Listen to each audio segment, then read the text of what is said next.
નમસ્કાર વિદ્યાર્થી મિત્રો, શુભમ શાળા પરિવાર વતી ગુજરાતીના વિડીયો લેક્ચરમાં હું આપનું હાર્દિક સ્વાગત કરું છું. મિત્રો, ગુજરાતી પાઠ્યપુસ્તકની અંદર આપણું એક 10મું ચેપ્ટર છે ભારતીય સંસ્કૃતિની સિદ્ધિ. આપણે આની પહેલાં પણ જે 8મું ચેપ્ટર છે છાલ, છોતરા અને ગોટલા, એ જે ચેપ્ટર છે, એ જે પાઠ છે, એની અંદર પણ આપણે સંસ્કૃતિની વાત કરેલી કે આપણી ભારતીય સંસ્કૃતિ કઈ છે. કે આપણી ભારતીય સંસ્કૃતિ છે વેદો, પુરાણો, રામાયણ, મહાભારત, રામ, કૃષ્ણની પ્રાચીન સંસ્કૃતિ. એ સંસ્કૃતિ વિશે વાત કરેલી. પણ આ જે સંસ્કૃતિ છે એ કેટલી સિદ્ધિ પામે છે, કેટલા હદે એ સફળ છે, એની વાત આ પાઠની અંદર કરવામાં આવી છે. પાઠના લેખક છે વિનોબા ભાવે. તેમનું જે આખું નામ હતું વિનાયક નરહરી ભાવે. તેઓ ગાંધીજીના અનુયાયી તરીકે કાર્ય કરી ચૂક્યા હતા અને આચાર્ય તેમજ વિનોબા ભાવે એ બે હુલામણા નામથી ખૂબ જ પ્રસિદ્ધ થયેલા. વિનોબા ભાવે અને આચાર્ય એ બંને એમના હુલામણા નામ છે. વિનોબા ભાવેનો જન્મ 11/9/1895 થયો હતો. એમનું મૃત્યુ 15/11/1982 થયું હતું. આપણે આજે જે પાઠનો અભ્યાસ કરવાના છીએ, જે પાઠની આપણે માહિતી મેળવવાના છીએ, એ પાઠનો સાહિત્ય પ્રકાર છે લલિત નિબંધ. એમને એવોર્ડ મળેલા છે. કયા એવોર્ડ મળ્યા છે? તો કે વિનોબા ભાવેને રેમ મેગ્સેસ એવોર્ડ અને બીજો છે એ ભારત રત્ન એવોર્ડ, જે આપણો ભારતનો મોટામાં મોટો એવોર્ડ છે, ભારત રત્ન એવોર્ડ. એ એવોર્ડ પણ આ લેખકશ્રીને પ્રાપ્ત થયેલો છે. એમને સાહિત્યની અંદર લખેલા ઘણા બધા સાહિત્યો છે, પણ એમાં અમુક જે છે એ કે મધુકર, ક્રાંતિ દર્શન, ભૂદાન ગંગા ભાગ 1-10, વિચાર પોથી, આવા અનેક સાહિત્યોની વિનોબા ભાવે રચના કરેલી છે. અનેક સાહિત્યો એમણે લખેલા છે. હવે આ ચેપ્ટરની નામ જ આપણે આપેલું છે કે ભારતીય સંસ્કૃતિની સિદ્ધિ, એટલે કે આપણા ભારતની જે સંસ્કૃતિ છે એ સંસ્કૃતિની સિદ્ધિ. સૌથી પહેલો પ્રશ્ન આપણને થાય કે સંસ્કૃતિ એટલે શું? સૌથી પહેલો પ્રશ્ન આપણને એવું થાય કે સંસ્કૃતિ એટલે શું? તો કે સંસ્કૃતિ એટલે એક વિશિષ્ટ પ્રકારના સારા સંસ્કારોનો સમૂહ એટલે સંસ્કૃતિ. આ પાઠની અંદર લેખકે સંસ્કૃતિ, પ્રકૃતિ અને વિકૃતિ એમ 3 શબ્દોનો ઉલ્લેખ કરેલો છે. આ 3 શબ્દને આપણે અમુક ઉદાહરણો દ્વારા સમજવાના છે. સૌથી પહેલાં તો આ 3 શબ્દને આપણે સમજવા હોય તો સૌથી પહેલાં આપણે પ્રકૃતિને સમજીએ. પ્રકૃતિ એટલે શું? તો કે પ્રકૃતિ એટલે સહજ સ્વભાવ.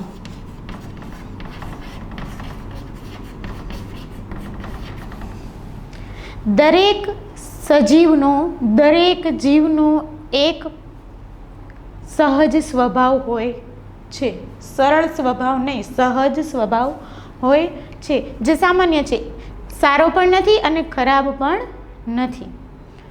હવે એ પ્રકૃતિ સાથે જ વિકૃતિ અને સંસ્કૃતિ જોડાયેલા છે. અમુક ઉદાહરણો પછી આપણે જોશું એટલે તમને પ્રકૃતિ, વિકૃતિ અને સંસ્કૃતિનો તફાવત ખ્યાલ આવી જશે કે ભાઈ હવે પ્રકૃતિ છે એ દરેકની એક સહજ સ્વભાવ છે, એ પ્રકૃતિ છે. પણ વિકૃતિ એટલે શું? તો કે વિકૃતિ એટલે સહજ સ્વભાવથી નીચું પડવું. તમારો જે સહજ સ્વભાવ છે, સામાન્ય સ્વભાવ છે, એનાથી પણ હલકું થવું, એનાથી પણ નીચે પડવું, એનાથી પણ ખરાબ વિચારવું. સામાન્ય વિચારો તમારા છે, વિચાર તો બધા લોકોને આવતા હોય છે, બધા જ વિચારે છે, પણ તમારા વિચારોની અંદર તમે જે હલકું વિચારો છો, તમે જે નીચું વિચારો છો, એ વિકૃતિ છે. પ્રકૃતિ એ સહજ સ્વભાવ છે, પણ વિકૃતિ એ સહજ સ્વભાવથી નીચે પડવું, એટલે તમારા જે સામાન્ય સ્વભાવ છે, સહજ સ્વભાવ છે, એનાથી નીચું પડવું, એનાથી હલકું પડવું, એટલે વિકૃતિ થાય. અને સંસ્કૃતિ તો કે આપણો આ જે સહજ સ્વભાવ છે, સહજ સ્વભાવથી ઊંચું ઉઠવું, એટલે કે તમારો જે સરળ અને સહજ સ્વભાવ, સરળ નહીં પણ ખાલી સહજ સ્વભાવ છે તમારો, એનાથી થોડું સારું કાર્ય કરવું, એનાથી પણ તમારા વિચારો કરતાં પણ સારું વિચારી અને કંઈ વધારે સારું કરવું, એને આપણે કહીએ છીએ સંસ્કૃતિ. માણસની અંદર એક પ્રકૃતિ હોય છે, એક સંસ્કૃતિ હોય છે અને એક વિકૃતિ હોય છે. હવે એને આપણે સમજવું હોય તો કઈ રીતે સમજી શકીએ? જો પ્રકૃતિ, દરેક જીવને ભૂખ લાગે છે, દરેક જીવને ભૂખ લાગે છે, ભૂખ લાગે છે અને એ ખાય છે. દરેક જીવને ભૂખ લાગે છે અને ભૂખ લાગવાથી એ ખાય છે. દરેકનો સહજ સ્વભાવ છે, દરેકને ભૂખ લાગે જ છે અને ભૂખ લાગે છે એટલે દરેક જીવ છે એ ખાય જ છે. તો એ એનું શું થયું? પ્રકૃતિ. એનો સહજ સ્વભાવ છે કે ભૂખ લાગે છે ને એ ખાય છે, એ એનો સહજ સ્વભાવ છે. પણ તમે જમી લીધું છે, તમને હવે ભૂખ નથી. સહજ સ્વભાવની અંદર તમારી જે પ્રકૃતિ છે, પ્રકૃતિનો સંતોષ થઈ ગયો છે. તમારી પ્રકૃતિ, તમને ભૂખ લાગીને તમે જમી લીધું છે, પણ હું નહીં ખાઉં તો બીજા ખાઈ જશે, તો હું રાખીશ પછી મારા ભાગમાં નહીં આવશે, તો પેટમાં જગ્યા નથી પણ છતાં ખાધા જ કરે છે, ખાધા જ કરે છે. એને શું કહીશું આપણે? કે વિકૃતિ. ભૂખ લાગવી અને ખાવું એ પ્રકૃતિ છે, પણ ભૂખ નથી લાગી, આપણને ભૂખ લાગી, જમી લીધું પછી પણ આપણે સતત ખાધા જ કરીએ, સતત ખાયા જ કરીએ, તો એ શું થાય? તો કે વિકૃતિ છે. કારણ કે એ પછી પેટ ખરાબ થશે ને પછી દવા લેવા જશે ને, પણ એને એવો વિચાર આવે, એમ પ્રકૃતિથી નીચે ઉતરી જાય. એના સહજ સ્વભાવ છે જે ભૂખ લાગી અને માપસર ખાવું, એના કરતાં એણે શું વિચાર્યું કે ખાઈ જ જાઓ, કોઈના ભાગમાં ના આવવું જોઈએ. એ જે વિચારો છે એ સહજ સ્વભાવથી પ્રકૃતિથી નીચે પડવાની વાત છે, એટલે એ છે વિકૃતિ. અને ભૂખ લાગી છે, જમવાનું સામે છે, પણ આજે એકાદશી છે, આજે 11 છે, એટલે હું ભગવત સ્મરણ કરીશ અને આજે હું અનાજને ગ્રહણ નહીં કરું, આજે હું ઉપવાસ કરીશ. ભૂખ લાગી છે છતાં જ્યારે માણસ એવું વિચારે છે કે આજે એકાદશી છે એટલે હું ભગવાનનું સ્મરણ કરીશ અને હું આજે ઉપવાસ કરીશ, ભૂખ લાગી હોવા છતાં પણ એ સારું કાર્ય માટે, ભગવાનનું નામ લેવા માટે એ ઉપવાસ કરે છે, તો એ શું થયું? સંસ્કૃતિ. હવે આપણે એવા વિચાર આવે કે મેડમ સંસ્કૃતિ તો કાયમ કાંઈ ઉપવાસ કરીએ એટલે સંસ્કૃતિ? ના, દરરોજ ઉપવાસ કરવાની વાત નથી થઈ, કાયમ માટે ઉપવાસ કરવાની વાત નથી થઈ, પણ જ્યારે ક્યારેક આવું બને છે કે એકાદશી આવે છે ત્યારે ઉપવાસ કરે છે, તો એ સંસ્કૃતિ છે. એમ પ્રકૃતિ, વિકૃતિ અને સંસ્કૃતિ દરેક માણસની અંદર જોવા મળે છે. બીજું પણ એક લેખકે મસ્ત ઉદાહરણ આપેલું છે, સરસ, મહેનત કરવાની, કે દરેક જીવ છે મહેનત કરે છે, મહેનત કરીને ખોરાક લે છે, મહેનત કરી અને જમે છે, રોટલો ખાય છે, એ એની પ્રકૃતિ છે. પણ મહેનત નથી કરવી, બીજાની મહેનતનું લૂંટી લેવું છે, બીજાએ ખૂબ મહેનત કરીને ભેગું કરેલું હોય એ લૂંટી લેવું છે, એ લઈ લેવું છે. પોતે મહેનત કરીને પોતે ખાય છે, એ તો માણસની પ્રકૃતિ છે જ, પણ માણસ છે એ એની વિકૃતિ શું છે? તો કે એની વિકૃતિ એવી છે કે પોતાને મહેનત કરવી નથી, બીજાની મહેનતનું છે એ એને લઈ લેવું છે. તો એ શું થશે? માણસની વિકૃતિ. અને સંસ્કૃતિની વાત કરીએ, પોતે મહેનત કરીને કમાયેલો રૂપિયો અન્ય સાથે વહેંચીને, પોતાના મહેનતનો રોટલો અન્ય સાથે વહેંચીને ખાય પછી જ પોતે વાપરે, એ શું કહેવાય? સંસ્કૃતિ. ભલે મારી કમાઈ છે, ભલે મેં મહેનત કરીને પ્રાપ્ત કરેલું છે, પણ સામે કોઈ વ્યક્તિ બેઠી છે તો આપણે એની સાથે એને પણ આપશું અને પછી આપણે લેશું, તો એ શું થશે? આપણી જે સંસ્કૃતિ છે એ. આવા જે ઉદાહરણો છે એના દ્વારા પ્રકૃતિ, વિકૃતિ અને સંસ્કૃતિને લેખકોએ ખૂબ જ સરસ રીતે સમજાવેલી છે. ત્યાર પછી આગળ વાત કરીએ તો કે પ્રાચીન કાળથી ચાલી આવતી વિકૃતિ એ સંસ્કૃતિ ન કહેવાય. આપણે વધારે પડતો શબ્દ શું વાપરીએ કે પ્રાચીન સંસ્કૃતિ, એટલે કે પ્રાચીન સંસ્કૃતિથી આવતી જે વાત હોય એ સંસ્કૃતિ એટલે વિકૃતિ હોય કે ખરાબ ટેવ હોય તો એ કંઈ વિકૃતિ છે એ આપણી સંસ્કૃતિનો કે આ તો વર્ષોથી ચાલતું આવે છે એટલે આપણે એમ કે એ જ અપનાવવાનું, એ જ આપણી સંસ્કૃતિ, એવું ન હોય. વિકૃતિ એટલે વિકૃતિ જ કહેવાય, એને પછી આપણે સંસ્કૃતિ માની લેવાની ભૂલ કરાય નહીં. કોઈના પરિવારની અંદર 5-6 પેઢી પહેલાં કોઈ એવું કામ કર્યું હોય કે જે સારું ન કહેવાય, કે ભાઈ ગુંડાગર્દી કરતા હોય, દાદાગીરી કરતા હોય, તો પછી એના દીકરાઓ એ જ કરે ને એના દીકરા એ જ કરે ને એના દીકરા એ જ કરે, તો એ અમારી તો સંસ્કૃતિ છે ભાઈ, અમારે તો દાદાગીરી કરવાની, એ નહીં. એ સંસ્કૃતિ ન કહેવાય, એ વિકૃતિ જ કહેવાય. ભલે પહેલાંના સમયથી ચાલતી આવતી હોય છતાં પણ એને તો આપણે વિકૃતિ જ કહીએ છીએ, અને વિકૃતિ છે એને આપણે હરગીઝ અપનાવવાની નથી. એ સંસ્કૃતિ કહી શકાય નહીં.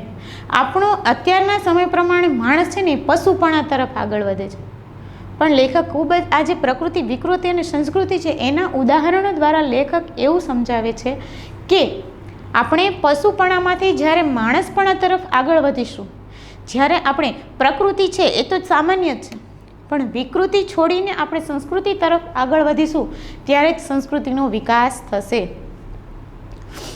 સંસ્કૃતિ છે એ ક્યારેય ખરાબ હોતી નથી, કારણ કે આપણે પહેલાં જ જોયું કે આપણા સહજ સ્વભાવ કરતાં પણ કંઈ સારું કાર્ય કરવું એટલે સંસ્કૃતિ.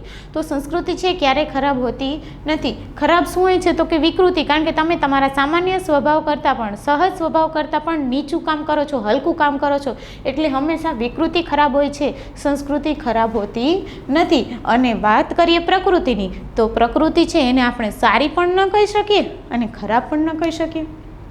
શું કામ? તો કે એ સહજ છે, એ પ્રાકૃતિક છે, સહજ સ્વભાવ છે, એટલે આપણે એને કંઈ પ્રકૃતિ છે એને બહુ સારી છે પણ નહીં કહી શકીએ અને એ ખરાબ છે એમ પણ કહી શકીએ નહીં. એમાં પણ લેખકે ખૂબ 2 ઉદાહરણ આપેલા છે કે કાગડો કાળો છે. હવે કાગડાની વાત નીકળે તો આપણે વિચારીએ કે કાગડા તો બધે કાળા જ હોય છે, તો કાળો રંગ છે ને આમ તો એવું કહેવાય છે કાળો રંગ એટલે ખરાબ રંગ કહેવાય, બરાબર છે, પણ કાગડો કાળો છે એ ફક્ત એનું એક સહજ પ્રકૃતિ છે.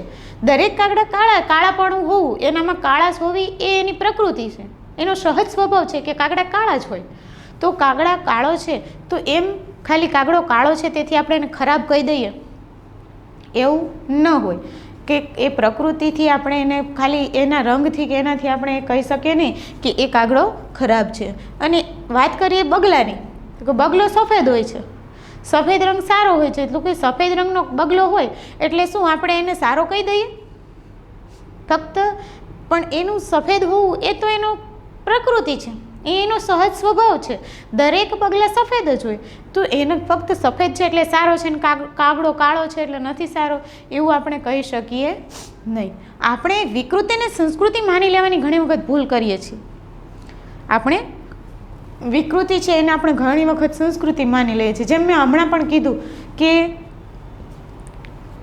ઘણા સમયથી ચાલતી આવતી હોય એટલે આપણે એમ કહીએ કે ભાઈ એ વિકૃતિ છે ને છતાં વિજ્ઞાન છે આજના સમયમાં વિજ્ઞાન ખૂબ આગળ વધી ગયું છે, તો ઘણા બધા સંશોધનોથી એ આપણી પાસે કંઈક સારું પણ આપે છે, તો સાથે સાથે એની અંદર કંઈક વિકૃતિઓ પણ છે, એની સાથે કંઈક ખરાબીઓ પણ છે, એનાથી કંઈક નુકસાનકારક પણ છે. તો એ જે વસ્તુ છે એની અંદરથી આપણે ફક્ત સંસ્કૃતિને અપનાવવાની છે, વિકૃતિને અપનાવવાની નથી. એમાંથી જે સારા વિચારો છે, જે સારી બાબત છે એને જ આપણે ગ્રહણ કરવાની છે. વિકૃતિને આપણે હંમેશા વર્જ્ય એટલે એનો નિષેધ કરવાનો છે. પ્રકૃતિ, વિકૃતિ અને સંસ્કૃતિની અંદર જે વિકૃતિ છે એને આપણે ક્યારેય આપણી હોય કે બીજાની હોય ક્યારેય એને અપનાવવાની નથી. વિકૃતિ હંમેશા ત્યાગવા યોગ્ય જ હોય છે, વિકૃતિને હંમેશા આપણે છોડી જ દેવી જોઈએ. આગળ લેખક વાત કરે છે કે વિકૃતિને આપણે ક્યારેય અપનાવવાની નથી, પણ પ્રકૃતિને સંસ્કૃતિનું રૂપ આપતા રહેવાનું છે. પ્રકૃતિમાંથી વિકૃતિ તરફ જવાનું નથી, પણ પ્રકૃતિથી વિકૃતિ તરફ જવાની બદલે આપણે પ્રકૃતિથી સંસ્કૃતિ તરફ જવાનું છે.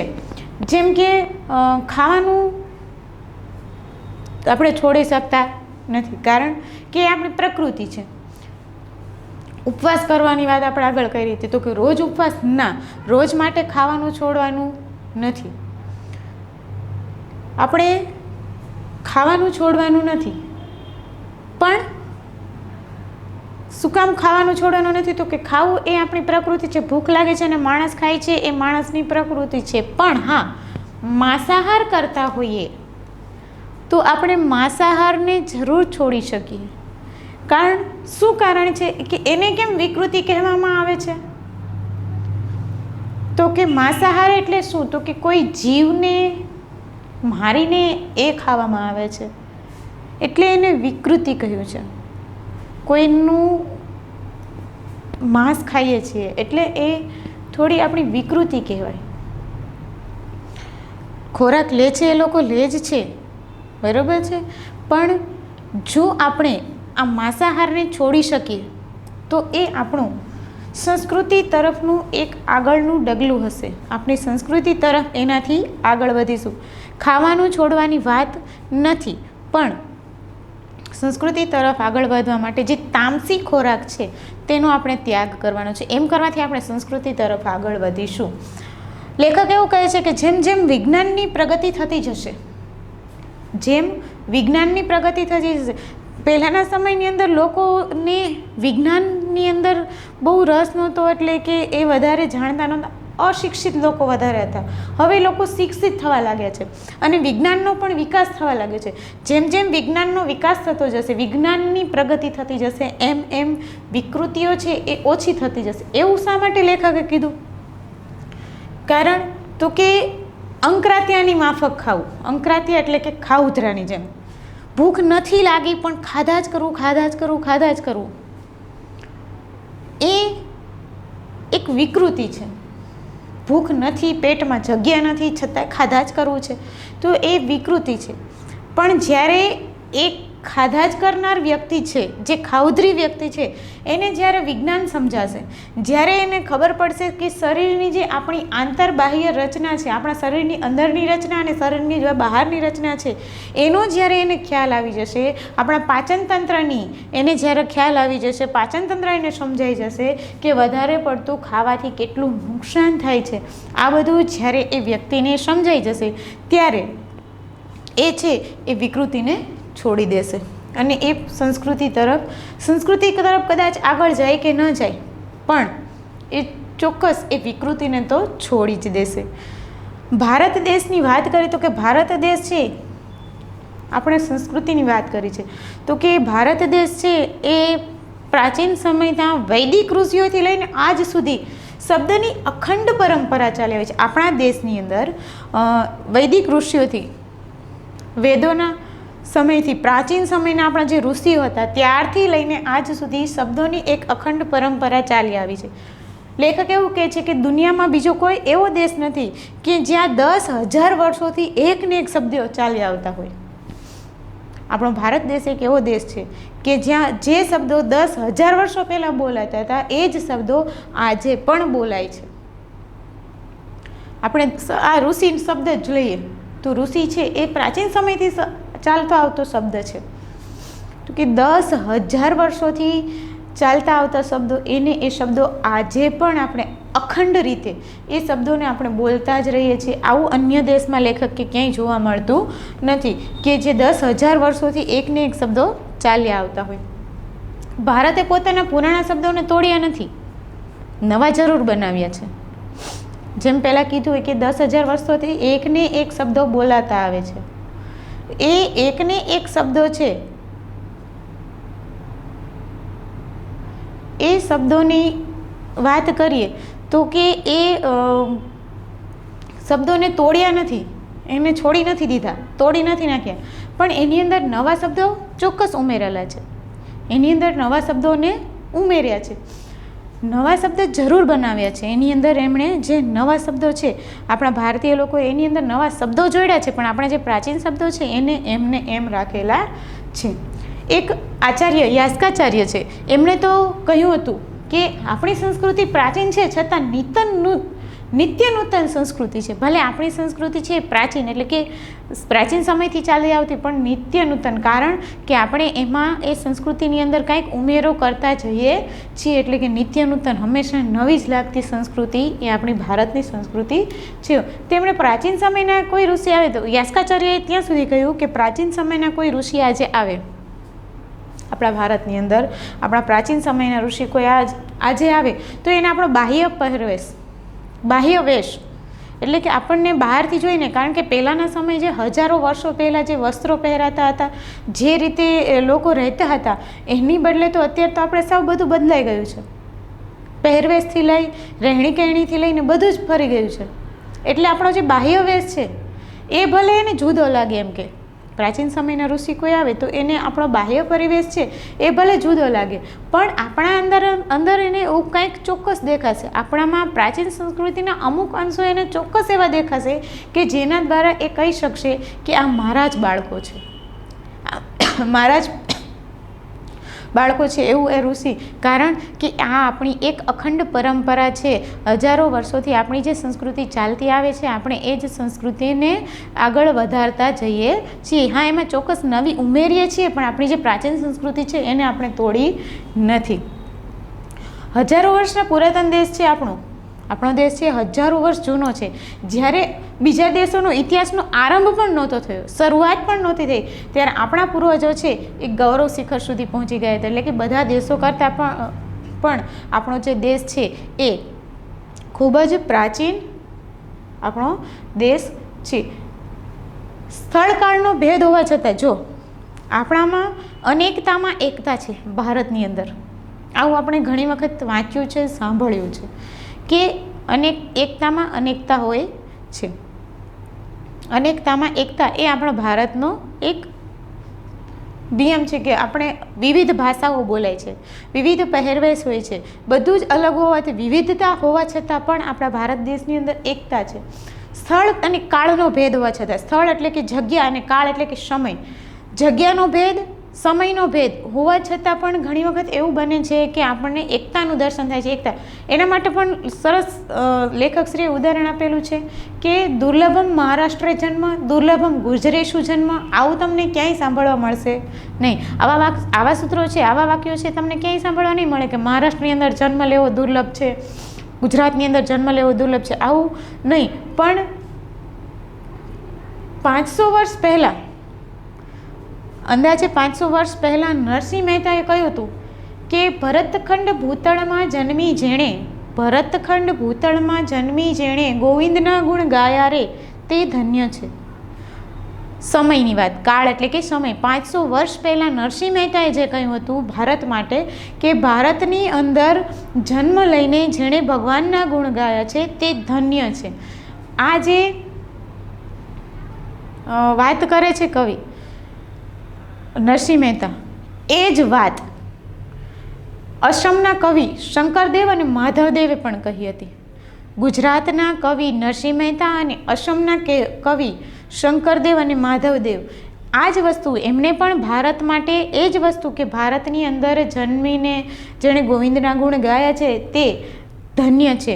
આવું જે ગુજરાતના 500 વર્ષ પહેલાં ગુજરાતના કવિ નરસિંહ મહેતાએ કહ્યું હતું, એ જ વાત અસમના કવિ માધવદેવ અને શંકરદેવે પણ કહી છે. એટલે કે અસમ અને ગુજરાત, સ્થળનો ભેદ છે, જગ્યા અલગ અલગ છે, સમય 500 વર્ષ પહેલાં નરસિંહ મહેતા થઈ ગયા અને શંકરદેવ માધવદેવ હમણાંના કવિ છે.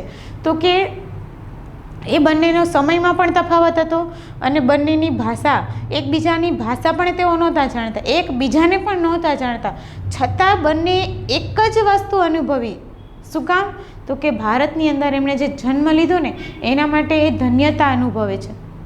એ કહે છે કે આપણી જે ભારતની અંદર જે જન્મ થયો તેથી આપણે ધન્ય થઈ ગયા. બંને એક જ વાતનો અનુભવ કર્યો, એટલે બંને એક જ વસ્તુ, બંને એકબીજાને જાણતા નથી, એકબીજાની ભાષા જાણતા નથી, પણ બંને ભારત માટે એક જ વાત કીધી. એટલે અહીંયા વાત કરે છે કે સ્થળ કાળનો ભેદ હોવા છતાં પણ આપણા અંદર એકતા જોવા મળે છે. અને આપણી સંસ્કૃતિ છે, આપણી જે ભારતની જે સંસ્કૃતિ છે એ ભારતની સંસ્કૃતિ એ જ આપણી જે જે સંસ્કૃતિ છે એ જ આપણું અભિમાન છે. ભારતની સંસ્કૃતિ એ આપણું અભિમાન છે. અને આ જે સંસ્કૃતિ છે, લેખક એવું કહે છે કે આપણી જે ભારતીય સંસ્કૃતિ છે એને સિદ્ધ કરવા માટે એને આપણે જાળવવાની છે અને એને આપણે આગળ વધારવાની છે. હજુ પણ આટલા વર્ષોથી તો આપણે એને અહીંયા સુધી લઈ આવ્યા છીએ, પણ હજુ પણ આગળ આપણે એને વધારવાની છે અને એને જાળવી રાખવાની છે. આ પાઠની અંદર પ્રકૃતિ, વિકૃતિ અને સંસ્કૃતિ આ 3 શબ્દોની ખૂબ જ સારી એવી સમજ લેખકશ્રીએ આપણને આપેલી છે. ફરી એકવાર રિપીટ કરી દઉં કે પ્રકૃતિ એટલે શું? તો કે પ્રકૃતિ એટલે સહજ સ્વભાવ. વિકૃતિ તો કે વિકૃતિ એટલે સહજ સ્વભાવથી નીચે પડવું. અને સંસ્કૃતિ એટલે તો કે સંસ્કૃતિ એટલે સહજ સ્વભાવ કરતાં પણ સારું કાર્ય કરવું. તો હંમેશા આપણે પ્રકૃતિને જાળવી તો રાખવાની છે, પણ પ્રકૃતિની અંદર નૂતનતા લાવી અને સંસ્કૃતિ તરફ આગળ વધવાનું છે, વિકૃતિને અપનાવવાની નથી, એવી આ પાઠની અંદર વાત કરવામાં આવે છે.